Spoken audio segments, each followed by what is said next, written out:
Hey. You look like you're not doing anything important. Totally not doing anything important. Yeah. Do you mind if I ask you some questions? Sure, if you don't mind that I hang my costumes up. Yeah, no, I don't mind at all. Let's go ahead and, you do your thing, I'll do mine. It'll be all good. How long have you been doing burlesque? I think about 5 years. Started back in the alternate timeline that no longer exists, and then from the start of the Moxies. Oh, okay. Well, how did you come up with your stage name? It is a reference to. Okay, it's a couple of layers. Oh no. One is the musical Rent, the song La Vie Boheme. It's sort of the anthem for the young artsy bohemian people. It's like one of my favorite musicals. La Boheme is the opera that musical is based on, and is also my favorite opera. And yes, I do like opera.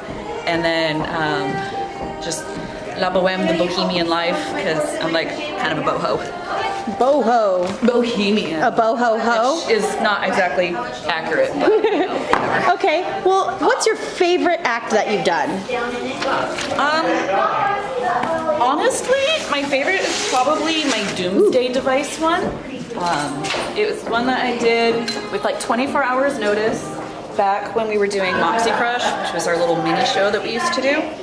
I put it together in like 24 hours, and it's my mustache twirling evil villain character that I've sort of created. And the song is from the movie The Great Race, which is one of my favorite movies. I used to watch with my dad when I was a kid. And the song is called Push the Button Max. And it's from the movie. It's the hench person who keeps being told, don't push the red button, don't push the red button. And of course you push the button and things blow up. So I made this doomsday device and then this villain to, prance around, and I'm going to push the button. Hee hee. It's really fun and it's silly, and I kind of like wearing facial hair.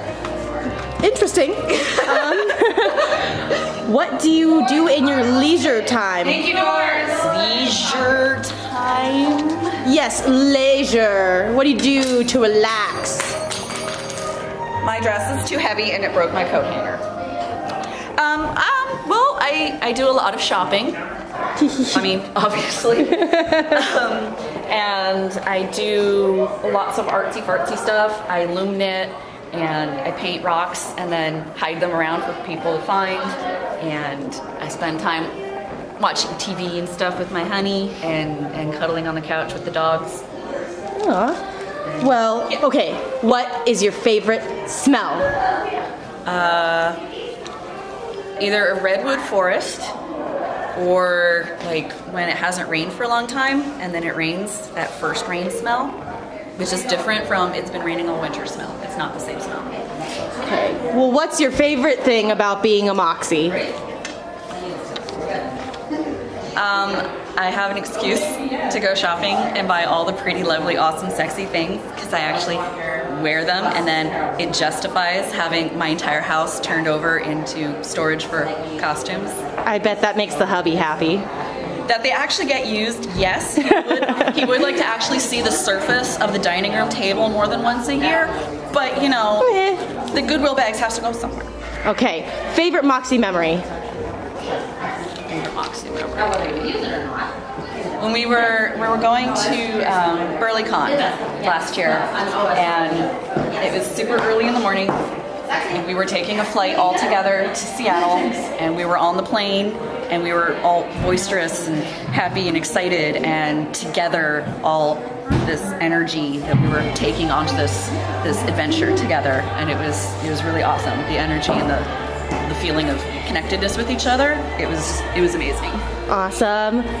What made you want to do burlesque? The first time I saw Burlesque, I was absolutely just taken away, just gobsmacked how awesome it was, and I wondered if I could do it, and then I didn't think I could, and then my sister got me my foot in the door, and it's now here you are. How did you feel the first time that you performed on stage? Performed burlesque on stage? I kind of wanted to throw up. I seriously thought I was going to throw up. I was so nervous. And then afterwards, it was just completely exhilarating. This performer's high, and I just can't get enough of it. Awesome. So how would you describe your personal brand of burlesque? Theatrical. I've done theater for more than 20 years. Yeah, more than half my life. And I like being able to play with comedy and tragedy and drama and the lighthearted stuff. And I like to bounce between the two, like the theater masks. You have the happy mask and the sad mask, the comedy, the tragedy. I like to play with that. Those are your modes. That's my mode, yeah. Okay, what's the strangest thing you've worn on stage?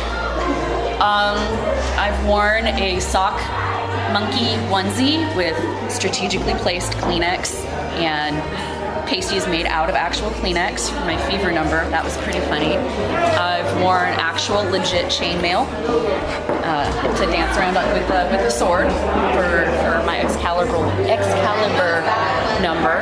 That was interesting. Yeah. Okay, Yeah. wait. What's the funniest accident you've had on stage? Accident. Well, I've had the same accident twice with the same number, which is why I say that the Roxanne number is cursed. My very first gig, which was also my only second time ever actually performing, was at an outdoor venue, and we were told there would be a stage, and there wasn't a stage. Instead, there was like a lawn, and I was doing chair work, and I was straddling the chair, leaned up backwards to take my bra off, all dramatic, and the chair just topples over and I land on my head. And then a couple years later, I do the same routine again at a Moxie Crush show and do the back bend, and my folding chair decided to fold on itself, and again I got tipped over on my head. So that number's cursed, and I don't do it anymore. Okay, well we'll not talk about that anymore. But let's see. I don't think anybody's listening. So on the lowdown, who's your favorite Moxie? I refuse to answer that on the grounds that it may incriminate me. Well, okay, I won't touch it. How about this? Show me your signature move. Okay, so when I'm hosting at the beginning and I do the business and this is what you're supposed to do to show that you appreciate us and everything, I want to teach them how to applaud appropriately. I go like this. All right, so I'm going to pretend to do something sexy, and you need to pretend to appreciate it. Okay, here I go, and then I go like this and lift up. Woo! Yeah, that was pretty sexy. Pretty sexy. Yeah, with the velour leggings. Yeah. Oh, I mean, and the novelty socks. I'm so hot right now. Hey, the audience would still cheer for it. Okay, what's the strangest pet that you've ever had? Oh, I still have him. I have a paddle-tailed newt. His name is Fig Newton. I've had him for 14 years. He's my little slime baby. I feed him live tubiflex worms and frozen bloodworms and all sorts of gross things, and he loves it. Okay, so what is a physical limitation you have with performances, and how do you alter your performances to accommodate it? That's a hard question. It's like a real question. I have a connective tissue disorder called Ehlers-Danlos, which means that basically I'm just not put together right, and the way it reflects my life mostly is I dislocate and subluxate things very easily. Like not even doing anything that would make sense, I could dislocate a shoulder hugging somebody. And so I have to be very aware of what my body is doing and how I'm feeling and what I'm capable of. If everything feels stable, I can do the routine the way I planned it. If I subluxated my hip a few days ago, which I actually did, I might not be able to wear the shoes that I was going to wear because I need something lower or more stable. I might not be able to do the floor work because I won't be able to get up without potentially twisting and injuring the joint again. I've done routines where I took my arm out of a sling before the routine, did the routine, and then put my arm back in a sling afterwards. It's just paying attention to what I think I can do right now, and then doing the best performance I can, and be flexible to just make it work. Awesome. Yeah, I think there's a lot of people that don't quite realize how much behind the scenes goes into, you know, like accommodating physical disabilities. Oh yeah. How about this? Tell me, what is your relationship with your sister Penny like off stage? It's pretty much the same as it is on stage. I mean, it might be slightly exaggerated because we're playing it up, but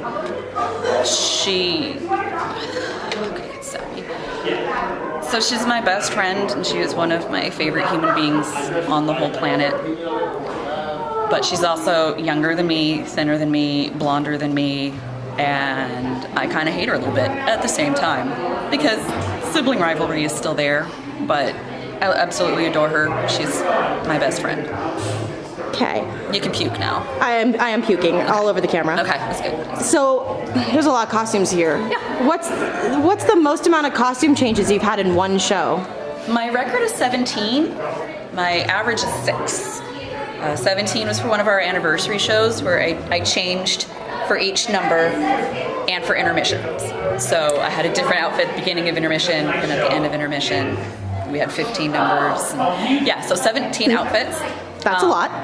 Today I have